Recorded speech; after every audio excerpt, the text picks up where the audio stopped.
वज़ीर इत्तलात सिंध शर्जील मेमन कराची में news conference कर रहे हैं। स्ट्रीट रॉबरीज में 379 रॉबर्स मारे गए, हाउस रॉबरीज में 85 रॉबर्स जो है वो मारे गए और अदर रॉबरीज में 106 कुल रॉबर्स मारे। तो टोटल 635 रॉबर्स जो है वो मारे जा चुके हैं 2025 में। तो सिंध पुलिस बाकायदगी से अपना काम कर रही है और स्ट्रीट क्राइम का अगर आप डेटा ले लें तो हर साल उसमें डिक्लाइन आ रहा है। तो सिंध पुलिस प्रोएक्टिवली काम कर रही है। सिंध पुलिस ने वो तमाम लोग जो कि इस बदअमनी में शामिल हैं उनको गिरफ़्तार भी किया है, उनको मारा भी है और काफ़ी लोग जो हैं वो जेलों में इस वक्त अंडर ट्रायल प्रिजनर्स हैं। तो पुलिस ये नहीं है कि पुलिस खामोशी से बैठी हुई है, लेकिन जिस तरीके से बातचीत की गई बदअमनी की, तो मैं ये समझता हूँ कि बदअमनी जो है वो दुनिया के हर बड़े शहरों में है और उसको कंट्रोल करने के लिए पुलिस की हुकूमत की ज़िम्मेदारी है, हुकूमत वो कर रही है। लेकिन आज जो बदअमनी के ताने हमें वो लोग दे रहे हैं जो कि माजी में इस बदअमनी का एक अहम रोल रहे हैं मुत्तहिदा कौमी मूवमेंट। आपको अगर याद हो कि इसी शहर में आज किसी सहाफ़ी ने सवाल भी पूछा MQM के रहनुमाओं से, फिर उन्होंने जो है इसको घुमा फिरा के जवाब दिया और फिर कहा कि हाँ ठीक है यार, हमने माजी में हमसे ये गलतियाँ हुई हैं, लेकिन अब उसके बाद हमने अपनी गलतियाँ सुधारी हैं। वो गलतियाँ नहीं थी, आपने माजी में हज़ारों बेगुनाह लोगों का कत्ल किया है, आपने माजी में हज़ारों बेगुनाह माओं की गोदें उजाड़ी हैं, आपने माजी में हज़ारों बच्चों को यतीम किया है। तो वो जो जिनको आप बोलते हैं कि माजी में कुछ गलतियाँ हुई हैं, तो आपने हज़ारों लोगों को यहाँ पे वो मारे गए। आप जब परवेज़ मुशर्रफ साहब के दौर इक़्तिदार में आपके पास हुकूमत थी और 11 साल तक आपके यहाँ पे कराची में गवर्नर भी मौजूद थे, उन दिनों में हमें याद है कि जिस तरीके से जो माजी में जो ऑपरेशंस हुए थे, उन ऑपरेशंस में जिन पुलिस वालों ने पार्टिसिपेट किया था उनको चुन चुन के मारा गया और वो भी इल्ज़ाम किसी और पे नहीं, वो भी मुत्तहिदा कौमी मूवमेंट पे था कि जिन्होंने उस ऑपरेशन में जो कराची ऑपरेशन में जिन लोगों ने हिस्सा लिया था और कराची ऑपरेशन में जिन्होंने एक कलीदी किरदार अदा किया, जिन पुलिस के नौजवानों ने, पुलिस के जो है बहादुर अफसरान ने, उनको चुन चुन कर जो है वो शहीद किया गया। वो भी मुत्तहिदा कौमी मूवमेंट के दौर में ही हुआ। फिर अभी आपका जो इस वक्त आपकी लड़ाई जो चल रही है, वो लड़ाई आपकी किससे चल रही मुझे पता नहीं है, लेकिन शायद अभी आप लोगों का MQM का मुकाबला चल रहा है। एक और MQM का ग्रुप यहाँ पे कराची में उठा है, वो नफ़रतों की सियासत शुरू कर रहा है, वो भी नफ़रतों की बातें कर रहा है, वो भी भाई से भाई की लड़ाने की कोशिश कर रहा है। और अभी इनके पास कोई सियासी तौर पर कोई एजेंडा मौजूद नहीं है MQM के पास, इसीलिए ही MQM जानबूझकर इस तरह की कोशिशें कर रही है कि कभी जो डंपर्स के एक्सीडेंट्स हो रहे हैं या बाकी एक्सीडेंट्स हैं उसको जवाज़ बना के कोई बदअमनी की जाए। और इसी तरीके से MQM के रहनुमा फ़ारूक सत्तार साहब के इस तरह के बयानात आ चुके थे कि जी इन डंपरों को आग लगाओ और वो करो, तो इस तरह जो है फिर उन्होंने कुछ डंपरों को आग लगाई, फिर जो भी लोग उसमें मुलविस थे पुलिस ने उनको गिरफ़्तार किया। तो हम नहीं चाहते कि इस शहर को, जो इस वक्त इस पूरे मुल्क में एक तरक्की का हब जो है वो कराची समझा जाता है, आपकी स्टॉक एक्सचेंज कराची में है, आपकी बड़ी इकनॉमिक एक्टिविटीज़ कराची में होती हैं, उसको सिंध हुकूमत किसी भी सूरत में बदअमनी का शिकार नहीं होने देगी। किसी भी सियासी ब्लैकमेलिंग में आके हुकूमत जो है इस तरीके के लोगों की सपोर्ट नहीं करेगी या उन लोगों को इनकरेज करने नहीं देगी, उनको अपनी साजिशों में कामयाब होने नहीं देंगी जो कि इस मुल्क का या इस शहर का अमन तबाह करने की कोशिश कर रहे हो। इस वक्त आज भी पाकिस्तान में एक बहुत बड़ा और इम्पॉर्टेंट इवेंट हुआ है, जो माइंस की कॉन्फ्रेंस आज हुई है इस्लामाबाद में। हम उसमें मुबारकबाद पेश करते हैं कि अच्छी बात है कि हमारे मिनरल्स और माइंस जो हैं पूरे मुल्क के, उसको अच्छे तरीके से जो है उजागर किया जाए, उसमें लोगों की फ़ॉरेन इन्वेस्टमेंट आए। जब हमारा पूरा मुल्क में अगर इकनॉमिक इंडिकेटर्स बेहतर हो रहे हैं तो उस मौके पे कुछ लोग अपनी रवायती सियासत के ज़रिए जो है वो चाहते हैं कि बदअमनी पैदा हो और अफरा तफरी हो। तो हम ना ही अफरा तफरी को होने देंगे, ना ही हम बदअमनी को होने देंगे। मुत्तहिदा कौमी मूवमेंट में अब आज मुस्तफ़ा कमाल साहब, खालिद मकबूल सिद्दीकी साहब साथ ही बैठे थे।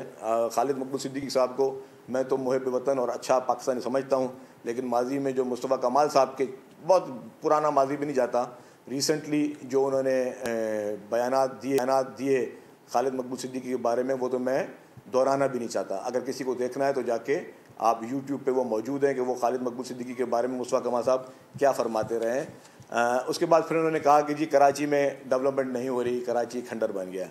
सिर्फ इसी पीपल्स पार्टी की गवर्नमेंट में और पीपल्स पार्टी के दौर में कराची में तरक्याती काम रिकॉर्ड हुए भी हैं, हो भी रहे हैं, अंडर प्रोसेस भी हैं।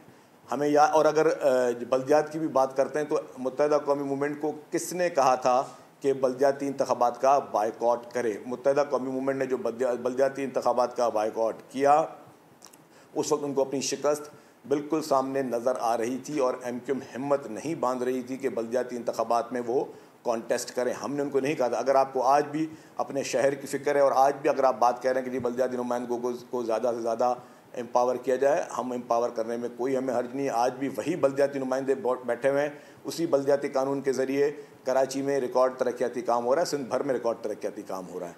तो वो जो बलदियाती जो डिपेंड करते हैं कि बलदियाती नुमाइंदों को पावर हो, वो ख़ुद ही बलदियाती इंतखाबात से भागे थे अपने खौफ के ज़रिए, और आज भी मैं समझता हूँ कि वो खौफ उनके जहनों में तारी है। आपको अगर अभी भी बलदियाती इंतखाबात होंगे बहुत जल्द, तो जब भी होंगे तो आप अपने आपको इलेक्शन में अपने आप को पेश कीजिएगा, पता चल जाएगा। अगर पब्लिक की सपोर्ट आपके साथ है, अगर पब्लिक आपके नैरेटिव को सपोर्ट करती है, अगर पब्लिक समझती है कि आपने वाकई कोई काम किया, अगर पब्लिक समझती है कि आपने माजी में इस तरह की कोई चीज़ें नहीं की हैं, आपने कोई गलत काम नहीं किया, तो पब्लिक आपको वोट देगी। लेकिन इस वक्त जो जहाँ तक तरक्की की बात है, कराची में दिन रात तरक्की हो रही है, सिंध भर में दिन रात तरक्की हो रही है। मैं अब अगर कुछ प्रोजेक्ट्स के नाम ले लूँ कि जो हमारी पाकिस्तान पीपल्स पार्टी की सिंध हुकूमत ने, और फिर जब KMC आया उसके बाद जो काम हुए हैं, तो उसकी लंबी फहरिस्त है। उमर शरीफ अंडरपास पाकिस्तान पीपल्स पार्टी के दौर में बना, ज़िया मुहिउद्दीन अंडरपास पाकिस्तान पीपल्स पार्टी के दौर में बना, फ़लस्तीन अंडरपास पीपल्स पार्टी के दौर में बना, मीना बाज़ार अंडरपास पीपल्स पार्टी के दौर में बना, जौहर चौरंगी पीपल्स पार्टी के दौर में भी बनी, फिशरमैन चौरंगी पीपल्स पार्टी के दौर में भी बनी, मुनव्वर चौरंगी पीपल्स पार्टी के दौर में बनी, कोरंगी कॉस्बे का काम अभी चल रहा है, वो भी पीपल्स पार्टी के दौर में चल रहा है। कराची नेबरहुड प्रोजेक्ट एक state of the art project है, वो भी पीपल्स पार्टी के दौर में भी बना। अंडर पासिस कराची में बहुत ज़्यादा बने हैं, ओवरहेड ब्रिजेस कराची में बहुत ज़्यादा बने हैं। रीहेबिलिटेशन रोडों की इस वक्त भी चल रही है। कराची ठट्टा ड्यूल कैरेजवे पाकिस्तान पीपल्स पार्टी दौर में बना। शारा फैसल रीहेबिलिटेशन की पूरी शारा फैसल की रीहेबिलिटेशन हुई और उसको जो जिस तरीके से उसको चौड़ा किया गया वो भी पीपल्स पार्टी के दौर में हुआ। मंजिल पंप फ्लाईओवर पीपल्स पार्टी दौर में बना। ब्रिक रोड अंडरपास अभी पीपल्स पार्टी दौर में बना, कंप्लीट होने वाला, और ये पूरा प्रोजेक्ट इंशाल्लाह दिसंबर में कंप्लीट होगा। स्टेट ऑफ द आर्ट अरबों रुपए का ये प्रोजेक्ट पाकिस्तान पीपल्स पार्टी ने कराची के शहरियों के लिए बनाया है। लिंक रोड जो बन रहा है नेशनल हाईवे को और सुपर हाईवे को मिलाने के लिए, वो पीपल्स पार्टी के दौर में बन रहा है।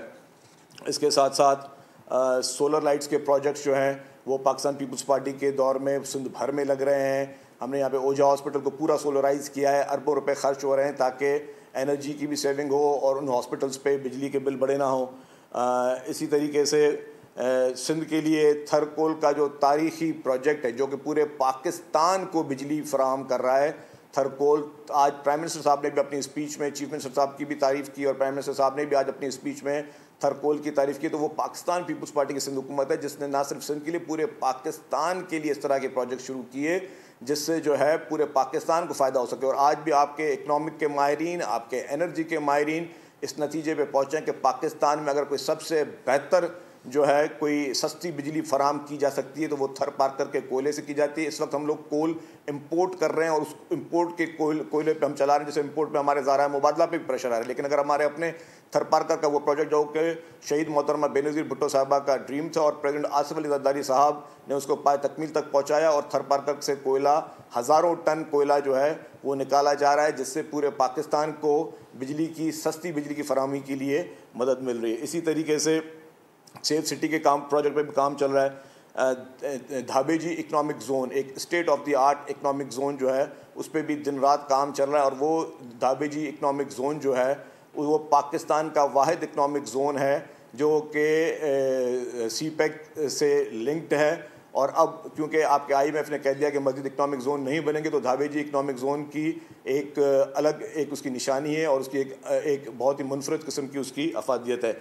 उसके बाद एजुकेशन सिटी पे काम चल रहा है। कराची में सैकड़ों पार्क्स बनाए गए हैं, हॉस्पिटल्स।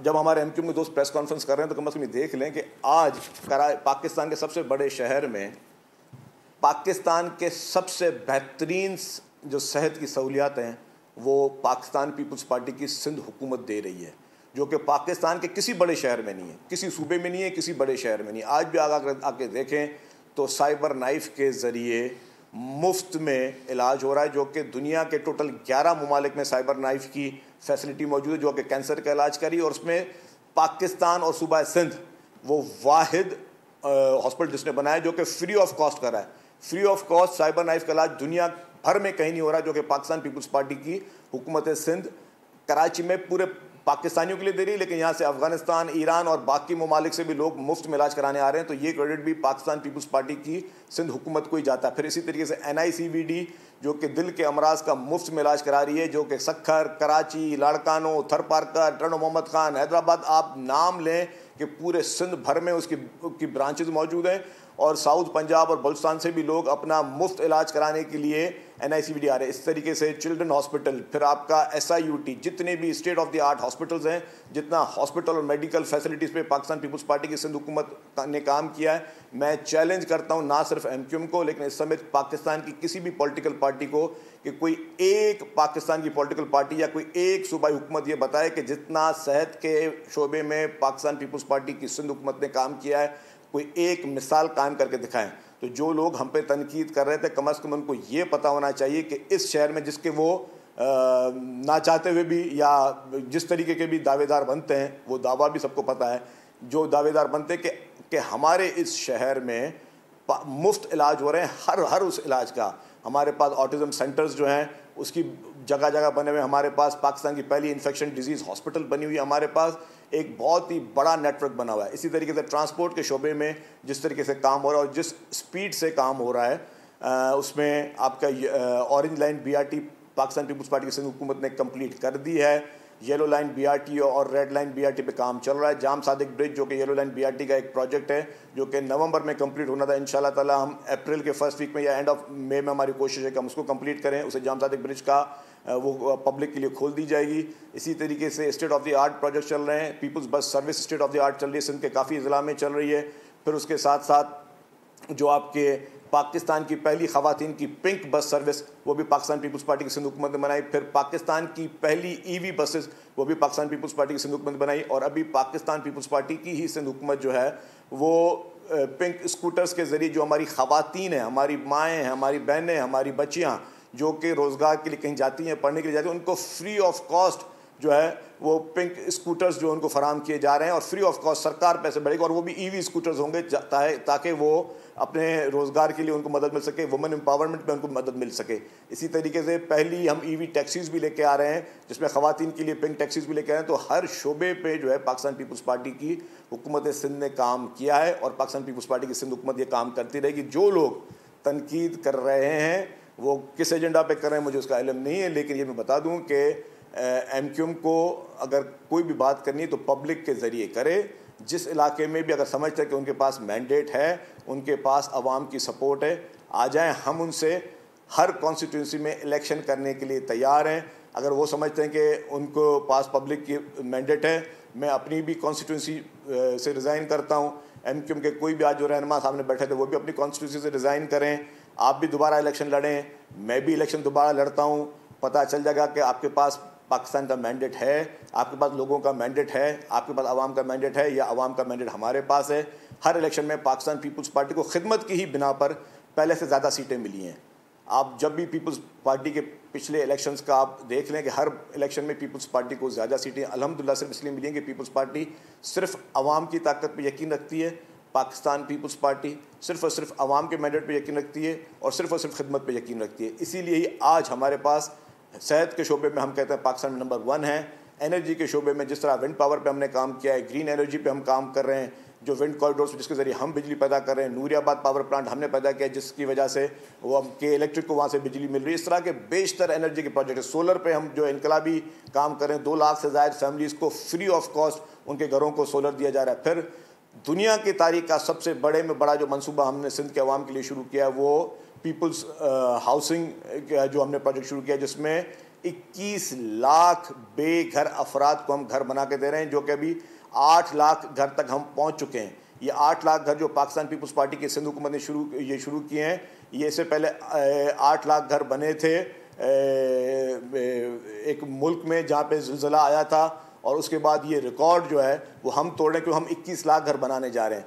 तो इसी तरीके से पाकिस्तान पीपल्स पार्टी की हुकूमत सिंध ने गरीब आवाम के लिए जो काम ये प्रोजेक्ट्स दिए हैं, इसकी मिसाल इससे पहले कहीं नहीं मिलती। तो मेरी गुजारिश होगी मुत्तहिदा कौमी मूवमेंट के दोस्तों के साथ कि आप बराए मेहरबानी तनकीद की सियासत ना करें, आपको अवामी सियासत करें। वायलेंस की सियासत ना करें, वायलेंस की सियासत हम आपको करने नहीं देंगे, किसी भी तरह की ऐसी सियासत नहीं करने देंगे जिससे आप आवाम की ज़िंदगी में जो है वो खलल डालें। आपको प्रोटेस्ट कर रहे हैं, आपको जलसे कर रहे हैं, आपको जुलूस कर रहे हैं, वो आपके आईनी हक हैं, लेकिन किसी भी किस्म की इस तरह की चीज़ें ना करें जिससे वह पब्लिक में किसी किस्म के लिए पब्लिक के लिए प्रॉब्लम हो। हम सब ने मिलकर पाकिस्तान को मजबूत करना है। हम चाहते हैं जो हम पाकिस्तान को मजबूत करने की पूरी एक कोशिश कर रही है पीपल्स पार्टी, पाकिस्तान को मजबूत करने की, पाकिस्तान को तरक्की की राह पे लेके जाने की, उसमें तमाम पॉलिटिकल पार्टीज़ बशमुल मुत्तहदा कौमी मूवमेंट भी हमारे साथ चले। हम उनको साथ लेकर चलने के लिए सही हैं, लेकिन सिर्फ तनकीद बराए तनकीद की बिना पर और अपनी सियासत को अब मनफी चीज़ों में ढूंढने के बहाने पे कि कभी कोई ऐसी आप खुदा न खासा सियासत शुरू दोबारा करना चाह रहे हैं जिससे फिर कराची में कोई फसादात की लहर शुरू हो या जिससे फिर कराची में भाई से भाई को लड़ाने की ज़रूरत शुरू हो। क्योंकि अगर कुछ लोग ये समझ रहे हैं कि जी उनकी पब्लिक में उनको पजीराई नहीं मिल रही, अब पब्लिक में पजीराई नहीं मिल रही तो उसका अल्टरनेट उनके पास यही है कि फिर कोई नफरत की सियासत शुरू की जाए, फिर कोई कम्युनिटी की सियासत शुरू की जाए, फिर कोई लिसानी सियासत शुरू की जाए जिससे जो है नफरतों के बिना पे शायद हमें कोई सपोर्ट मिल जाए। हम सब भाई हैं, पाकिस्तान में जितने लोग रह रहे हैं सब एक कौम है, पाकिस्तान एक कौम है। हम सब ने मजबूत होना है, एक जोड़कर हमने पाकिस्तान को मजबूत करना है। चेयरमैन बिलावल भुट्टो जरदारी साहब ने जो लाड़काना में अपनी स्पीच की थी उसमें भी उन्होंने कहा कि तमाम सूबे मिलकर एक मजबूत एक मुक्का बने और उस मुक्के के ज़रिए हम पाकिस्तान को जो दरपेश चैलेंजेस हैं, चाहे वो दहशतगर्दी के चैलेंजेस हैं, चाहे जो बैरूनी साजिशें पाकिस्तान के ख़िलाफ़ हो रही हैं, पाकिस्तान में जिस तरह बैरूनी साजिशें दहशतगर्दी के शक्ल में हो रही हैं, जिस तरीके से बलूचिस्तान में बदअमनी के लिए एक बैरूनी साजिशें हो रही हैं और हमारे दुश्मन ममालिक चाह रहे हैं कि जी हमारे इस मुल्क में अनरेस्ट हो, उस सब को हमने मिलकर एक मजबूत कौम बनकर हमें मुकाबला करना है। हमें मज़ीद डिवीज़न की पॉलिटिक्स का हम मुतहम्मिल नहीं हो सकते। हमने सब ने मिलकर सीरियसली टेबल टॉक करें, मुत्तहदा कौमी मूवमेंट के दोस्त या किसी भी पॉलिटिकल पार्टी को कोई इशू है हमारे साथ आके बैठे मेज़ पे, हम आपसे बात करने के लिए तैयार हैं, आपके खदशात को दूर करने के तैयार हैं। लेकिन अगर आप सिर्फ और सिर्फ चाहेंगे कि हमें अपनी पॉलिटिक्स को जगाने के लिए, अपनी उस मुर्दा सियासत को जगाने के लिए हम फिर नफरत अंगेज सियासत शुरू करें तो उसकी इजाज़त हम माजरत के साथ नहीं दे सकते, ना ही ये मुल्क मुकम्मल हो सकता है। हमें मिलकर पाकिस्तान को तरक्की के राह पे लेके जाना है। बहुत बहुत शुक्रिया, थैंक यू। वज़ीर इत्तलात सिंध शर्जील इनाम मेमन ने MQM को नए इंतखाबात का चैलेंज दे दिया है। कहा कि अगर इतना ही यकीन है अपनी कारकर्दगी पर तो एक बार फिर इंतखाबात करा लेते हैं, देख लेते हैं कि अवाम किसके साथ खड़े हैं। हम तो हमेशा अवामी मैंडेट से आते हैं, शर्जील मेमन की जानिब से ये कहा गया। साथ ही कहा गया कि पहले माजी अगर उठाकर देखा जाए तो MQM की कारकर्दगी सबके सामने है। सब्सक्राइब करें और बेल दबाएं ताकि कोई खबर रह न जाए।